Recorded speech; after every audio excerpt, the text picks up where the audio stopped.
Évangile de Matthieu, chapitre 12. En ce temps-là, Jésus traversa des champs de blé un jour de Shabbat. Ses disciples, qui avaient faim, se mirent à arracher des épis et à manger.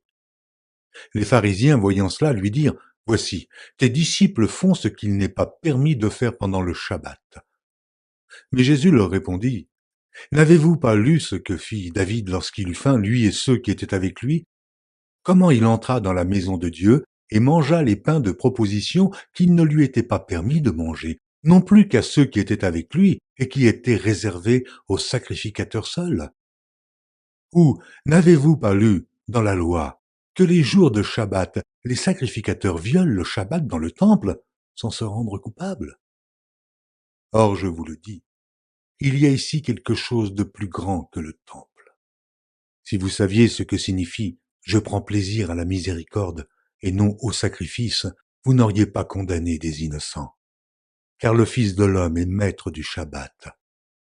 Étant parti de là, Jésus entra dans la synagogue, et voici, il s'y trouvait un homme qui avait la main sèche. Ils demandèrent à Jésus, « Est-il permis de faire une guérison les jours de Shabbat ?» C'était afin de pouvoir l'accuser. Il leur répondit, « Lequel d'entre vous, s'il n'a qu'une brebis et qu'elle tombe dans une fosse le jour du Shabbat, ne la saisira pour l'en retirer?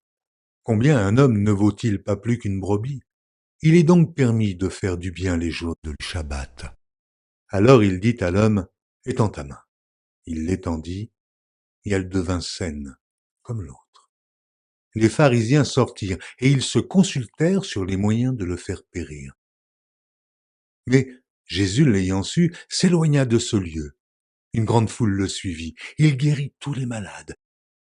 Et il leur recommanda sévèrement de ne pas le faire connaître, afin que s'accomplît ce qui avait été annoncé par Isaïe le prophète. « Voici mon serviteur que j'ai choisi, mon bien-aimé, en qui mon âme a pris plaisir. Je mettrai mon esprit sur lui, et il annoncera la justice aux nations.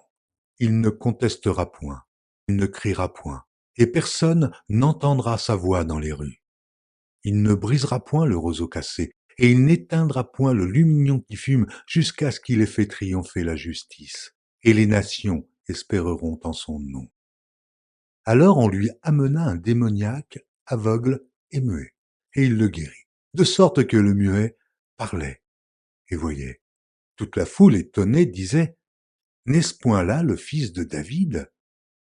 Les pharisiens, ayant entendu cela, dirent, « Cet homme ne chasse les démons que par Béelzébul, prince des démons. » Comme Jésus connaissait leurs pensées, il leur dit, « Tout royaume divisé contre lui-même est dévasté, et toute ville ou maison divisée contre elle-même ne peut subsister.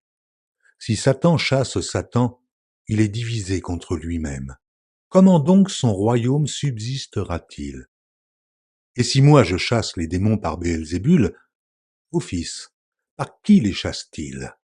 C'est pourquoi ils seront eux-mêmes vos juges. Mais si c'est par l'Esprit de Dieu que je chasse les démons, le royaume de Dieu est donc venu vers vous. Ou comment quelqu'un peut-il entrer dans la maison d'un homme fort et piller ses biens sans avoir auparavant lié cet homme fort? Alors seulement il pillera sa maison. Celui qui n'est pas avec moi est contre moi, et celui qui n'assemble pas avec moi disperse.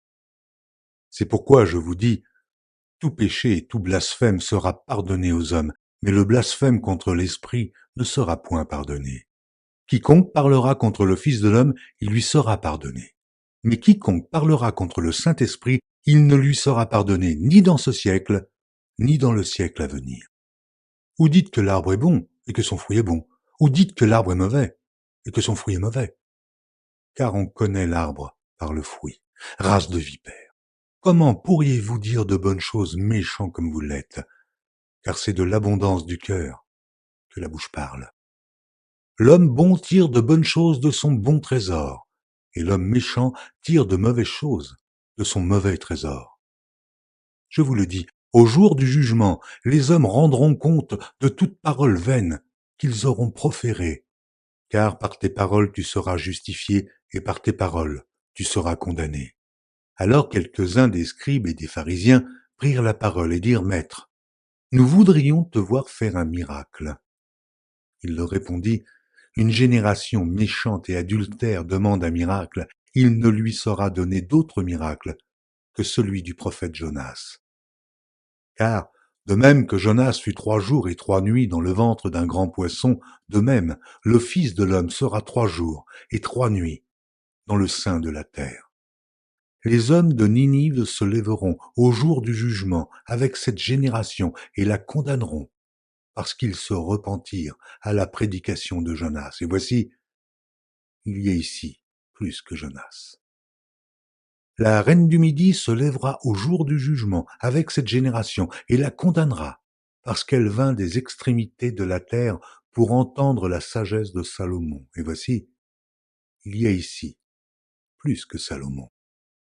Lorsque l'esprit impur est sorti d'un homme, il va dans des lieux arides, cherchant du repos, et il n'en trouve point. Alors il dit, je retournerai dans ma maison, d'où je suis sorti. Et quand il arrive, il la trouve vide, balayée, et en est. Il s'en va, et il prend avec lui 7 autres esprits plus méchants que lui. Il entre dans la maison, s'y établissent. Et la dernière condition de cet homme est pire que la première. Il en sera de même pour cette génération méchante. Comme Jésus s'adressait encore à la foule, voici sa mère et ses frères, qui étaient dehors, cherchèrent à lui parler. Quelqu'un lui dit, voici ta mère et tes frères sont dehors, et ils cherchent à te parler. Mais Jésus répondit à celui qui le lui disait, qui est ma mère, et qui sont mes frères? Puis, étendant la main sur ses disciples, il dit, voici ma mère et mes frères.